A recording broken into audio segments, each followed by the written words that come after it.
So in this video, I'm going to talk about a bunch of interesting references and connections that the Razor's Arcana have towards the upcoming Hero Muerta. So without further ado, let's begin. So most of you might know that just like how the RAZOR'S Arcana is based on his Dota 1 counterpart, the Razor's Arcana's design is also based on his Dota 1 counterpart, the Lightning Revenant, because you can clearly see that he holds his weapon in a similar way and carries around a shield similar to his Dota 1 counterpart. And in the previous videos I made about Muerta, we found out that she's based on the unreleased Dota 1 hero called the Ghost Revenant, hence why she is referred as the Revenant in the Phantom Assassin's persona voice lines and in her official reveal description. And if you compare the models of the Dota 1 counterparts of both of these heroes, they used to have similar models. So even though Razor and Muerta doesn't seem to have a clear connection in Dota 2, they were probably originally meant to have a close connection in Dota 1 because they are both Revenants who had similar models. But since the Ghost Revenant aka Muerta wasn't released back in Dota 1, this connection didn't end up happening. But it seems like Valve have chosen to honor the connection between these two heroes in Dota 2 instead, by dedicating Razor's Arcana to be littered with references towards this upcoming hero Muerta.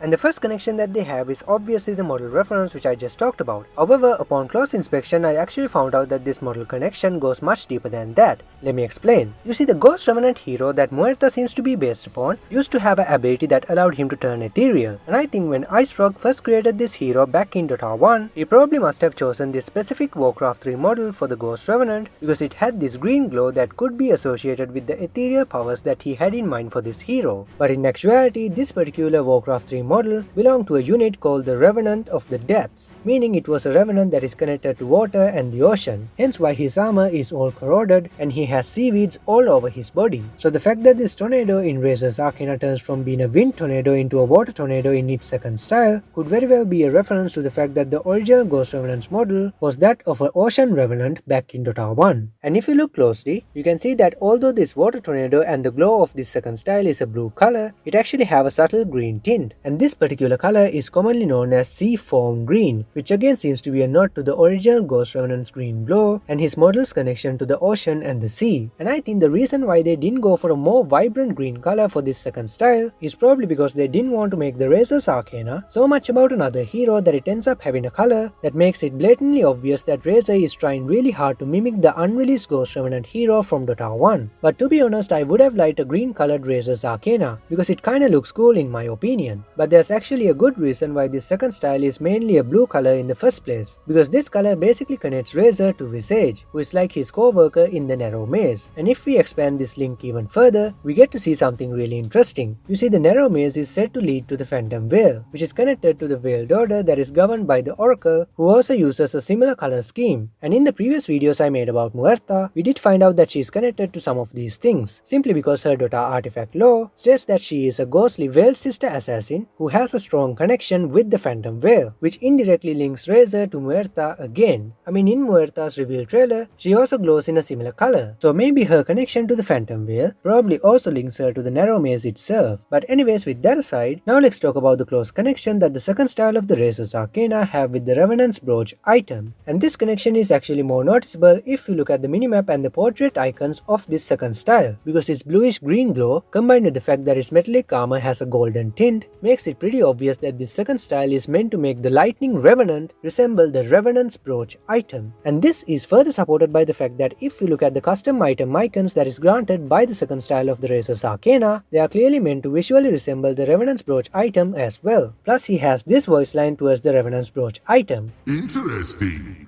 From another Revenant. And this voice line obviously refers to Muerta, as she is the one who is literally wearing the Revenant's brooch around her neck in her reveal trailer. I mean, she is the Dota 2 version of the Ghost Revenant hero after all, hence why she is called the Revenant in Asan's voice lines and in her official reveal description. So as you can see, the Razor's Arcana is littered with references towards the upcoming hero Muerta, probably as a way to honor the connection that these two heroes would have had if Muerta did end up getting released as the Ghost Revenant back in Dota 1. And I'm really happy that I was able to uncover all of these connections and share it with you guys in this video, so that the link between these two Revenants won't go unnoticed and will be remembered as Dota continues to evolve. However, just when I thought I found it all, I stumbled upon something really interesting while I was working on this video, because I found out that there is is a possibility that the events mentioned in the Razor's Arcana actually seems to play a significant role and is probably the reason why Muerta is getting released into the game in the first place. And therefore I'm gonna release a follow-up video right after this video talking all about that topic, and I will leave the link for that video in the description box below, so make sure to check it out next if you want to know the details of exactly why I say this is the case. But anyways, that's it for this video guys. If you guys like this video, don't forget to like, share and subscribe and turn on notifications for more videos like this, and comment down below and let me know what you guys think about the things that I said in this video, because I would really like to know what you guys think. And also don't forget to check out the follow-up video I made for this video and all of the other related videos I made about this upcoming Hero Muerta, and I will leave the links for all of those videos and all of the other related videos to this video in the description box below, so you guys can check them out if you like. And with that said, I hope you guys enjoyed this video. Thanks for watching and I'll see you in the next video.